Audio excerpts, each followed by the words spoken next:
all the boxes are checked. The Blazers should win this game. Missing a ton of good players, check. OKC tired, check. At home, check. Blazers are considered a pretty good team now, check. Like all these things line up where the Blazers should be playing and should be winning.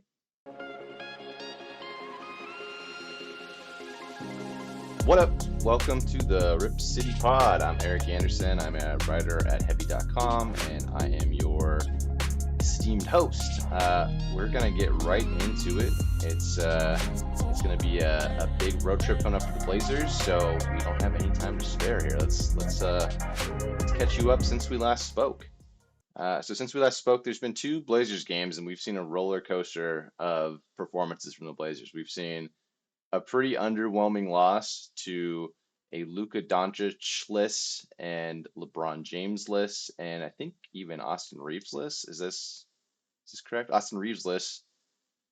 Los Angeles Lakers team, which I think for the Blazers, that could be argued that's the worst loss of the season. It's an undermanned Lakers team that just didn't really have a whole lot going for it besides Nick Smith. And DeAndre Ayton had a little bit of a revenge game, but we'll break that down a little bit more and also probably parlay it into a more deeper discussion on the Blazers' second game that we are catching up on here, which is a win against the Oklahoma City Thunder.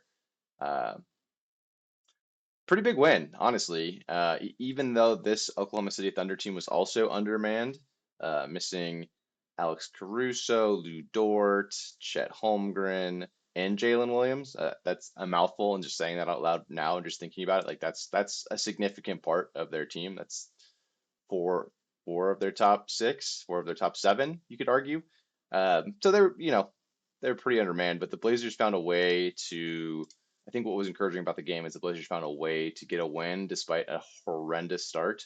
Like one of those starts that you just like blink your eyes and look at the clock and think you're in a reverse coma. Like you woke up a year ago and you go, oh, the Blazers are throwing games. Maybe 2 years ago you woke up and all of a sudden it's, the Blazers are just down 50. Okay, we're doing 50-point losses again. For the first quarter, I think they were down 22 points. 20 at the end of the quarter, and I think as big as 22. So it was just crazy. It looked like the game was over, but then the Blazers found a way to pull it off. So we'll talk about that with some more detail. Other Blazers notes and nuggets. Officially, we got word that Blake Wesley underwent surgery for a broken toe. We talked a little bit about it last pod, but we officially got the news that he underwent surgery. He'll be out 8 to 12 weeks, I believe. And then kind of just trying to put a timeline on that. That's, earliest, if everything went super well, would be late January. And then if he maxed out that timeline, it would probably be early February. You have to think either way when a guy's coming back from an injury. There's still going to be some ramp up time. There might be some minutes restrictions. So we might not see like a full version of Blake Wesley again until February, realistically. So it's a little bit of a disappointing update for someone that was kind of just thrown into the Blazers rotation and really made the most of his minutes. He was a quality defender and handled the ball well enough that he took some pressure off of Jrue and others to bring the ball up the court and start the offense. So tough news there. Obviously, we'll keep monitoring it and see how quickly he gets back to the court. And then other guard news, there is no update for Scoot Henderson. We haven't heard anything about his return to court. We're about at the, I want to say, 6-week mark. He originally had a timeline between 4 to 8 weeks. And I believe today, as this is being recorded, we are at the 6-week mark exactly. So with no update, you think like maybe there's a chance next week you could see Scoot Henderson ramping up. Other than that, we're at the back end of that timeline. So 2 weeks out would be what was originally estimated as a max timer. So just looking at the schedule here really quick, if the Blazers are going on a big road trip as foreshadowed earlier, so if they're on a 5-game road trip in Scoot's timeline, you might not see Scoot until November 18th. Because rehab on the road and trying to work your way back into a conditioning on the road. I think he'll travel with the team. There's no report about that either way yet, but realistically, if you don't see him debuting in the next week, it might not be until November 18th at home against Phoenix. So we'll see. We'll see what happens there. It's a no news situation, but just trying to keep tabs on that timeline and try to get some realistic expectations about when we could see Scoot.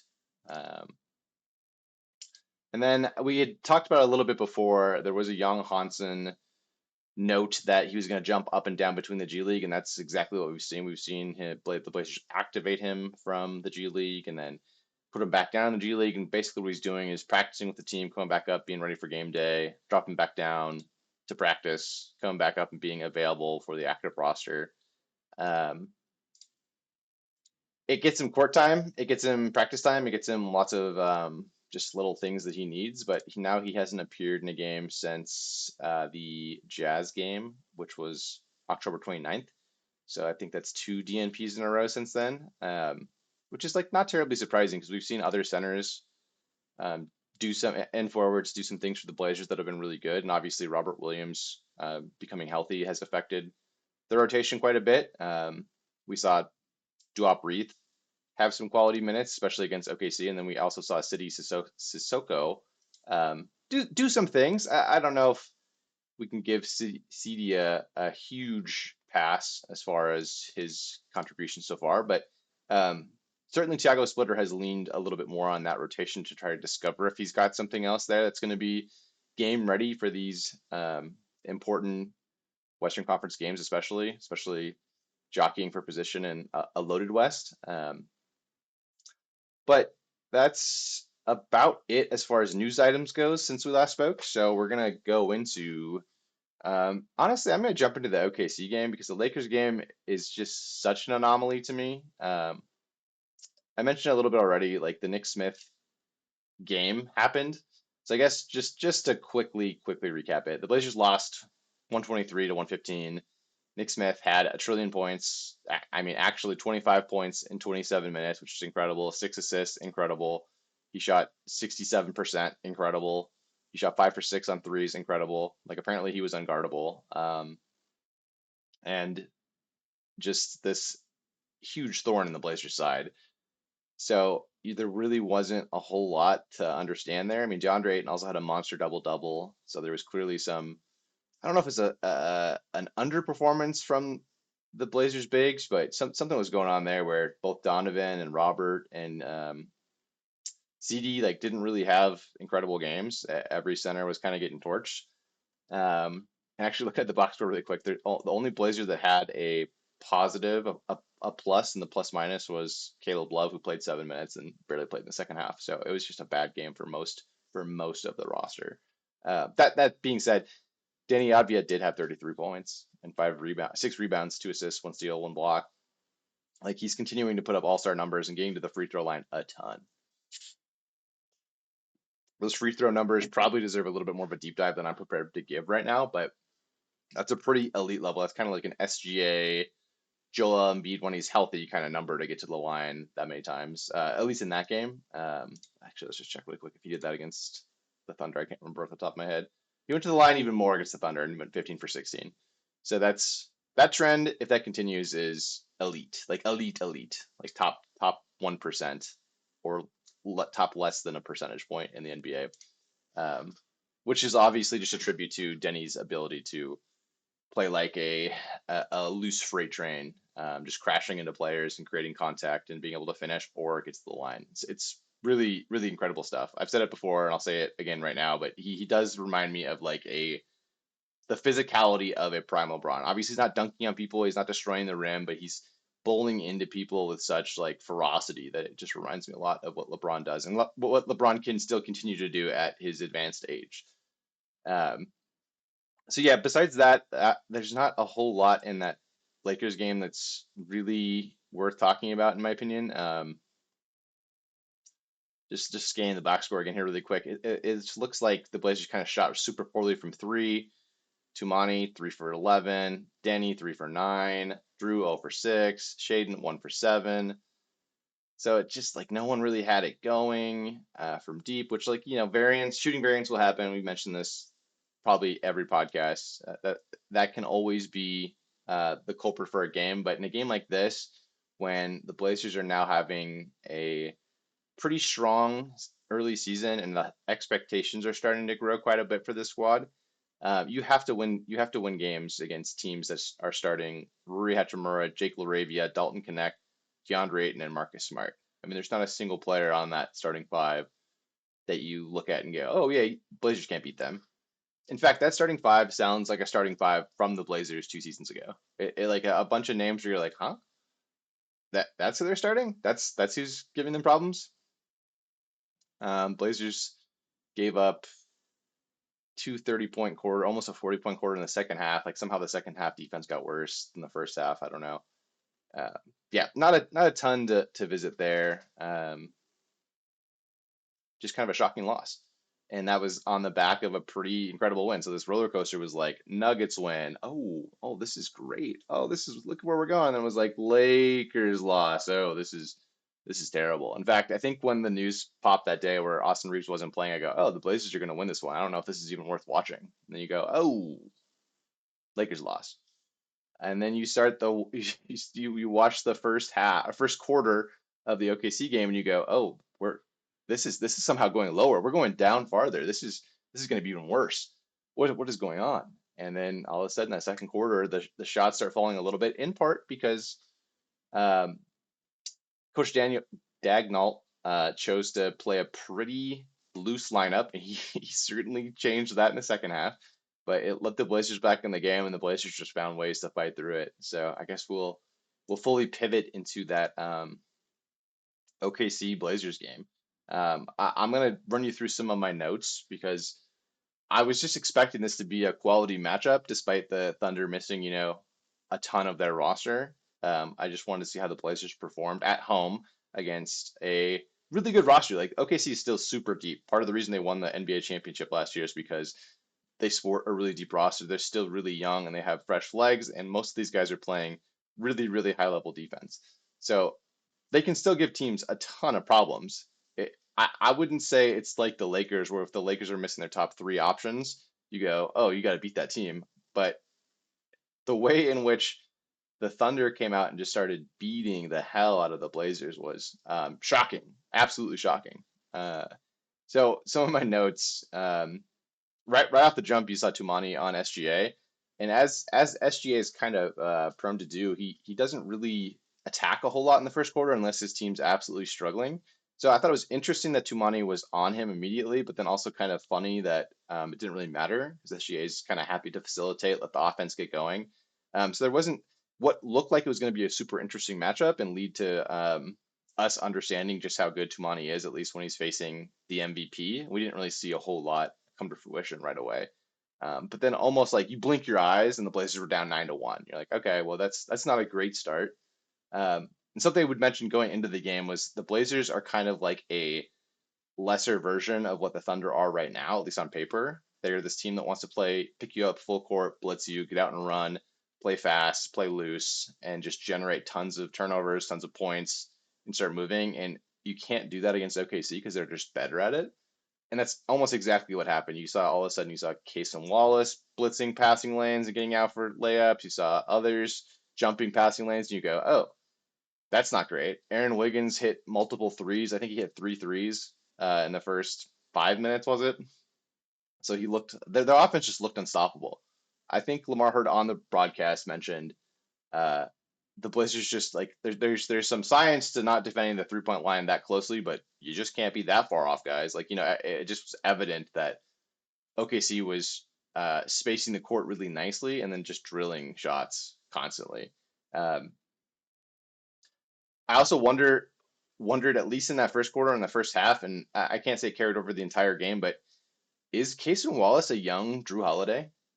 Like really, really think about that. Really think about what he provides and what he does.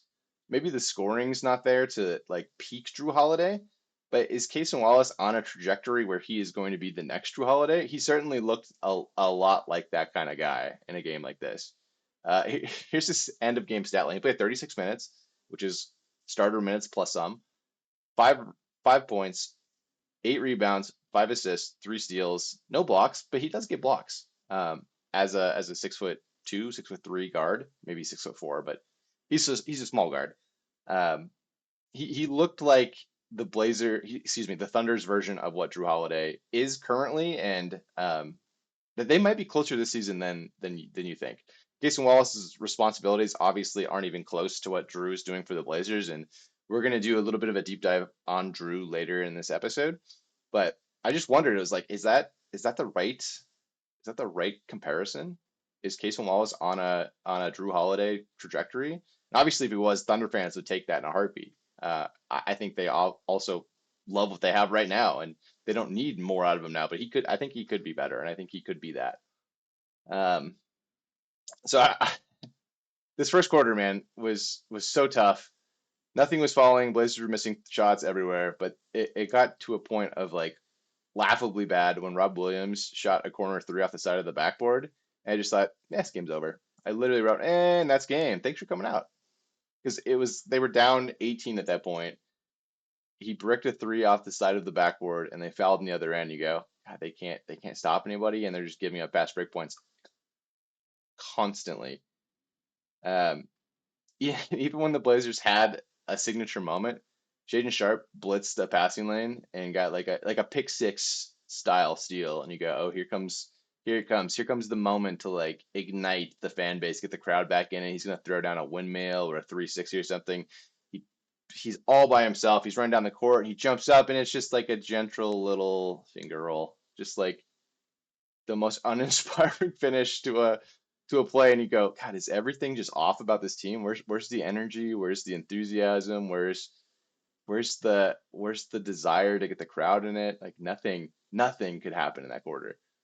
And the plays that were supposed to be huge are still just kind of like, oh, like that's the kind of play you expect like when you're up 10, you go, okay, yeah, we're just gonna like save the legs because we know this team's gonna come back and start hitting us. I can't use my legs for a dunk. It it was just bad. And then we got another three-pointer off the side of the backboard, this time by CD Sissoko. He also shot a three, I'm not even kidding, off the side of the backboard in the first quarter. So at the end of one, it was 41-21. I wrote kill me. Just just kill me. Metaphorically speaking, not literally, of course. Um, it was just tough. It was just a tough watch. But it still just gave us some fun moments. Like the Blazers broadcast has gotten some a proper national coverage from writers and other podcasters and content creators calling it an elite broadcast. And I would maybe even take it a step forward. I think it might be the best team broadcast in the game. It's certainly in the top five, and I'm trying to think who definitely beats them out.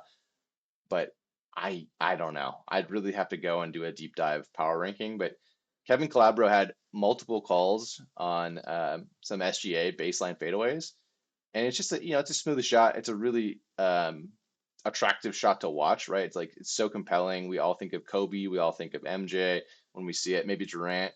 It's just really enthralling stuff. And when he called it, he called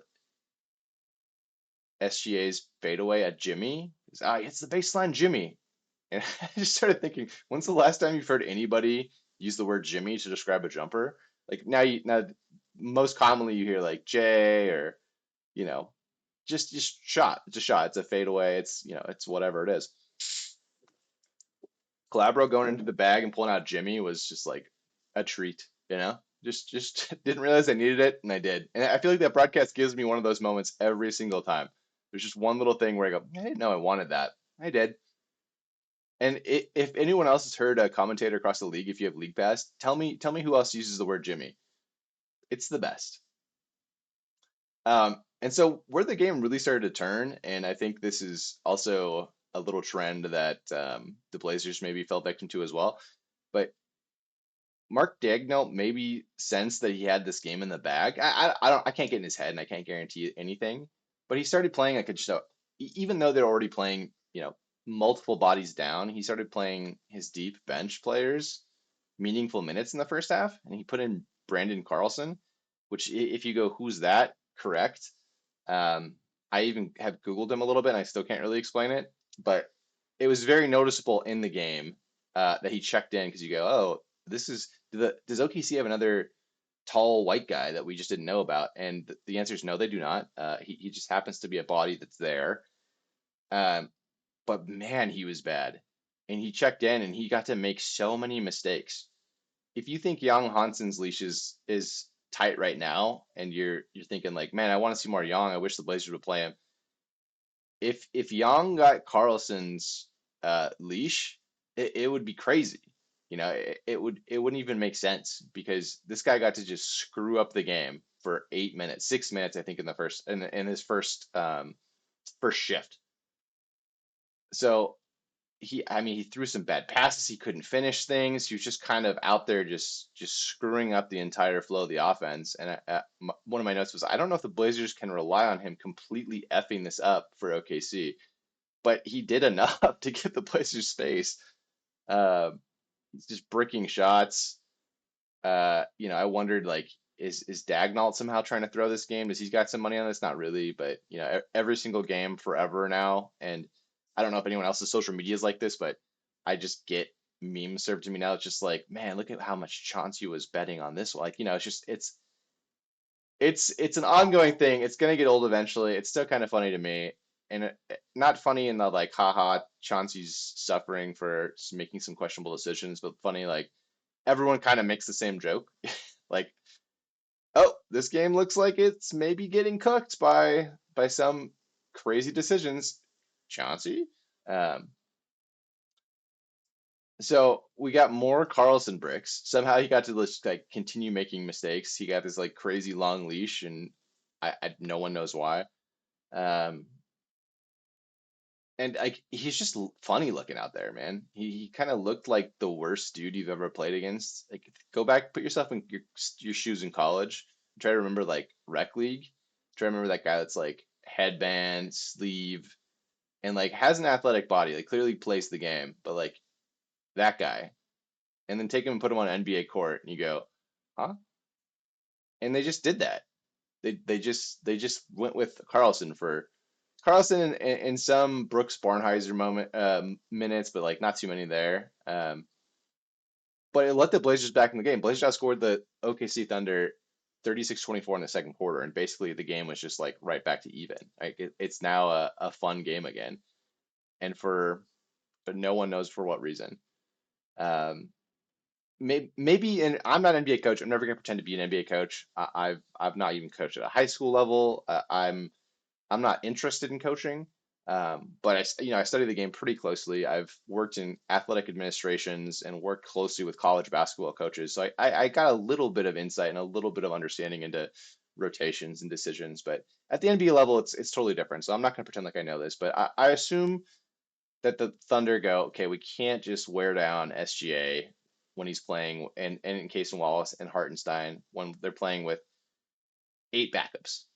So we need to try to save some minutes where we can. So that's where you get guys like Brandon Carlson and Brooks Barnhizer and um, Usman Dang, which I actually think Usman's pretty good. He just needs more run. I'm more intrigued by him than I am by like Brooks Barnhizer or Brandon Carlson. But the thinking and the logic at a low level for us non-coaching brains must be, you just have to save minutes. You have to save players from themselves, otherwise they will just wear themselves out. Plus, okay, I don't think I had mentioned this earlier. OKC was on a back-to-back. So like, OKC tired, check. At home, check. Blazers are considered a pretty good team now. Check. Like, all these things line up where the Blazers should be playing. And should be winning. And then they weren't. They were getting crushed until, again, I think it's just rotation stuff that allowed them back in the game. Obviously, some really hot shooting did it too. The Blazers like needed to hit some threes, but the overcorrection from shooting pretty poorly against the Lakers to shooting amazingly against the Thunder is also something you can't really rely on. Over the course of the season, these things do tend to balance out pretty nicely. Obviously, some teams go through crazy shooting stretches and go through some really big slumps. And to see it kind of just like correct itself in the middle of a game is not something you expect, but it kind of did here. But I think in part because of, again, rotation decisions. Um, the OKC instantly went up 13-0 in fast break points. We talked a little bit about that earlier, but the actual stat was 13-0. So what the Blazers had been better at than most teams, they got just destroyed at playing the Thunder. Uh, and so Carlson, more Carlson stats because this was like so entertaining to me. He averages 6 minutes a game, and he got 5 minutes in the second quarter. So he basically hit his average in the second quarter. And shocker, the Blazers won that quarter by 12 points. I also wrote, thank God for Duop Reith. He started hitting some threes. Now I'm losing my notes got a little crazy here, so I don't actually know exactly when there, but um, we saw the Blazers come back in part because of that. We saw some Duop Reith moments where he's hitting some big threes and doing some things. And after having not really seen him play a whole lot, he had the biggest game. I believe the Oregonian reported that he got the game ball afterward, and the Blazers social media team posted a video of him getting like mobbed by the team and tackled because he hit 4 threes. He went 4 for 5, and that was the Blazers needed every single point. Um, Something else I failed to mention against the Lakers was the Blazers had a pretty terrible shooting game from the free throw line. They shot 73%. Trying to see, Jeremy Grant was bad. He was 57%, 4 for 7.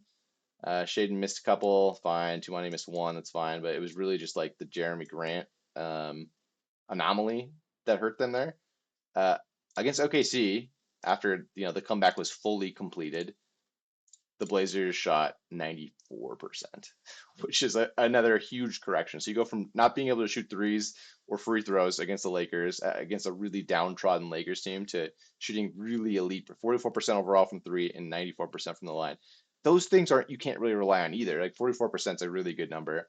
94% is obviously like elite. It would lead the league, I'm pretty sure. I can't imagine anyone can sustain that, and no one typically does. Um, but those things just corrected in such a large, massive way that the Blazers needed it. They needed every point and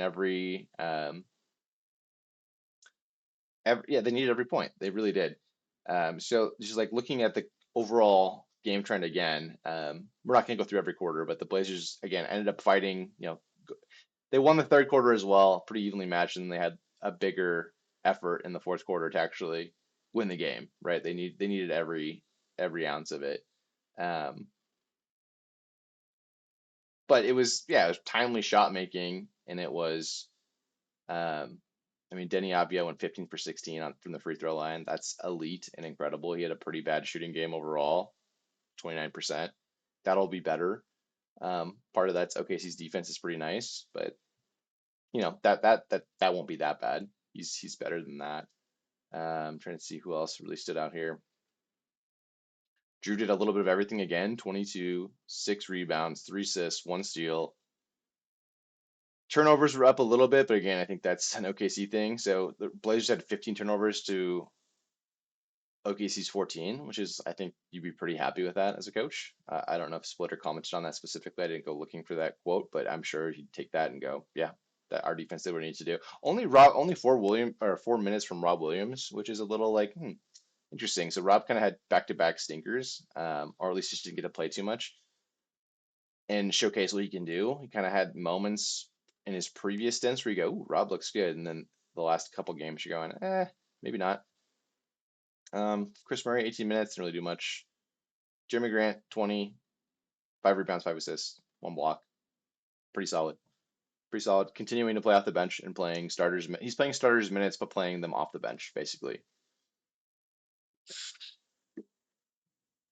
And I think that's about it on this game. Honestly, so it is a good win for the Blazers. I'm not trying to discount the win, but you have to remember it's with OKC missing a ton of players on a back-to-back, and with like a massive anomaly of shooting from the Blazers. So I think the next thing to look forward to, like if you really want a prove it stat, is the next time the Blazers play OKC, which maybe I can see this on the schedule really quick, because this counts as a win. It goes in the record book as a win. If you look at the Blazers record, you look back at the schedule a month from now, you go, oh hey, they beat OKC in November. The context really does matter for this one. So they don't play OKC again until the end of November, November 30th.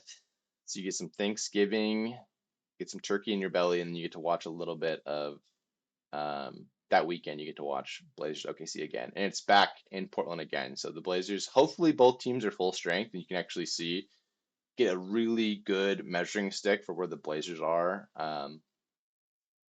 in the West and see how they stack up. They haven't really their biggest measuring stick game so far has been they've had one. They've had one against Denver. Denver was basically full strength, if I'm not mistaken, and the Blazers had a tightly contested game. And that's actually worth noting as well. So every single game, and I don't think this has been true, I don't know for how many years. Um, Maybe I could check this really quick. But what is certainly true of the Blazers this season is they've been competitive in every single game. What looked like a horrible first quarter and looked like the Blazers were going to get just absolutely blitzed out of their own building against OKC became a competitive game in the second quarter and became a coin flip game in the fourth quarter. Yeah, so a season ago, the Blazers had lost. They lost their first game of the season by 30. Tough way to start. They had another 15-point loss, 22-point loss, or 22-point win, excuse me. 23-point loss in the first month of the season. Two months ago or 2 seasons ago. Lost by 12, lost by 30. Yeah, so they just had crazy losses almost immediately. And what you're seeing now with this Blazers team is every game has been close. Aside from the Blazers wins where they've won big, they obviously have 20-point win, a 20-point win, a 14-point win, a 2-point win, a 2-point win, a 2-point win. So they've won a couple close games, which you go, great. That hasn't always happened. And now it's happening more that they're at least in these games to win. And you could argue that there's some luck factors involved. I haven't done the luck metrics to know like should the Blazers have even won this game? What's their expected win loss? We'll make a note to provide that next time. Expected win loss, uh, win loss detail, because you never know. Maybe these things were correct over the course of the season. You go, okay, this is a 5-3 team now, but it could have been a 3-5 team. It could have been a 2-4 team. Um, Excuse me, 2-6. Math is hard.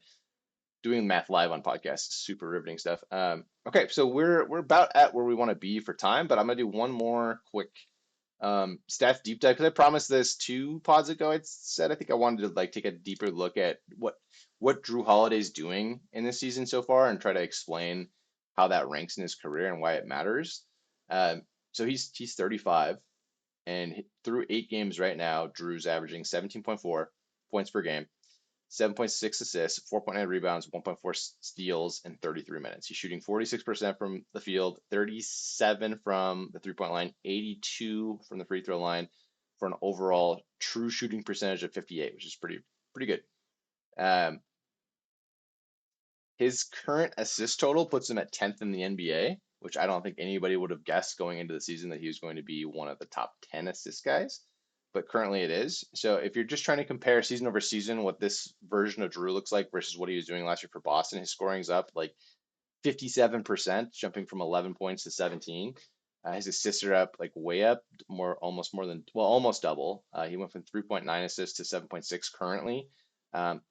And it's not all just off the back of playing more minutes because he still played about 30 minutes a game for the Celtics a season ago, and now he's playing 33. Like, sure, a few more minutes does mean a little bit more production, but not to that level.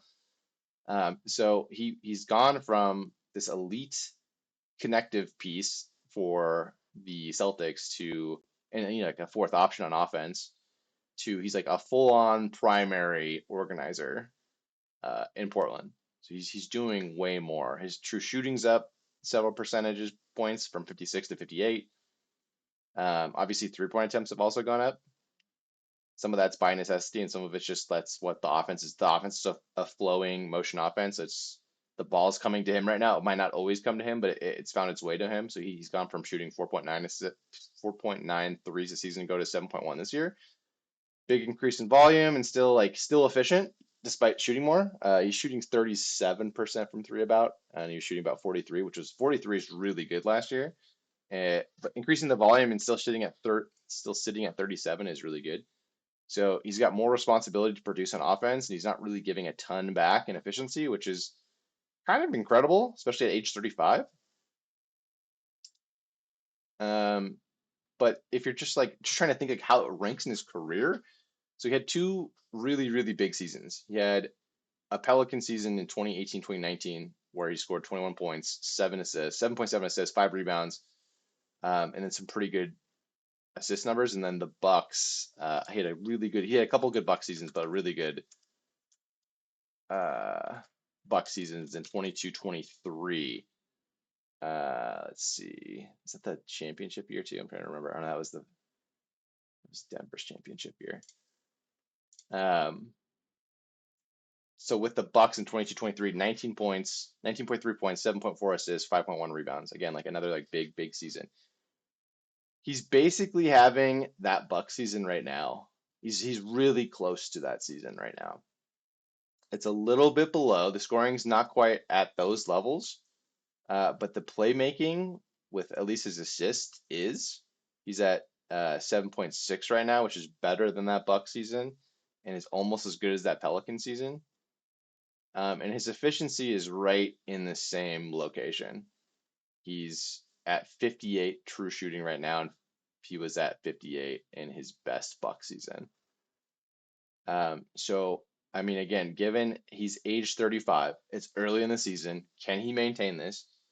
We don't know, but he's currently doing near prime offensive Jrue Holiday things at age 35. So like, some of the people that are averaging more assists than him are like Jokic 12, LaMelo, Cade, Austin Reeves, but he's like right near those assist guys, and the whole offense doesn't run through Jrue, right? Jrue's just kind of this piece that organizes everybody and ensures the ball's in the place it needs to be, and it's just kind of like, I don't want to say he's the adult on offense, but he's certainly the steadying presence for sure. Um, and just looking at his scoring volume, he's got some second tier volume, but he's really efficient for a point guard in those scorers. So it's not an entire offense runs through Jrue from a scoring standpoint either, but it's still really really good. Um, he's not going to be like in the Maxi SGA conversation, or definitely not Curry, definitely not like any of our like eye-popping point guard total scorers, but he's doing stuff that's really good, and that most playoff teams like crave to have this on offense.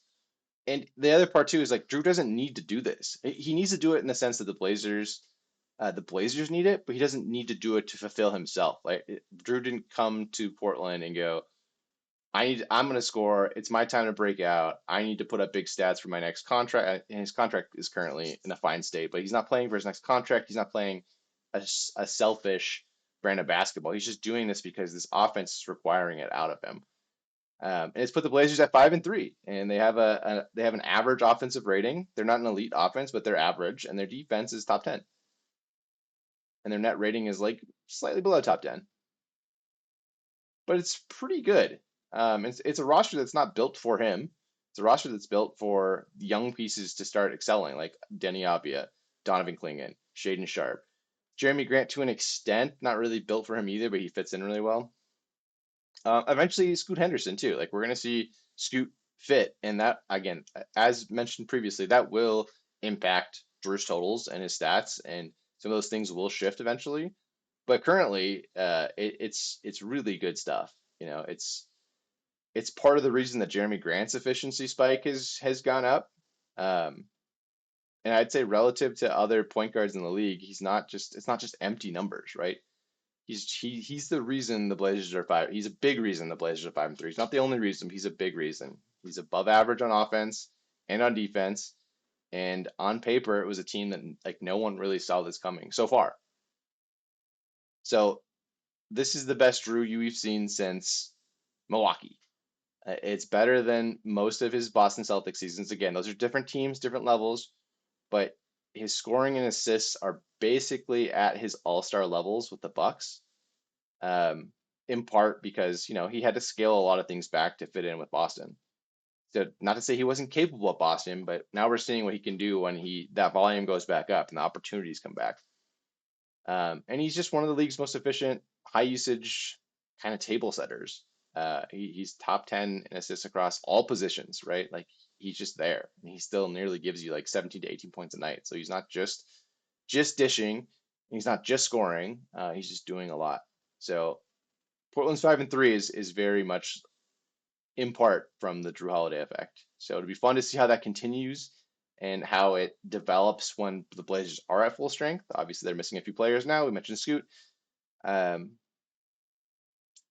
Young, if Young gets opportunities, that'll impact how the offensive flows. And obviously, like, you know, players like Matisse and Blake Wesley coming back, and others that will shift the calculus a little bit. It won't change everything, but it could shift things.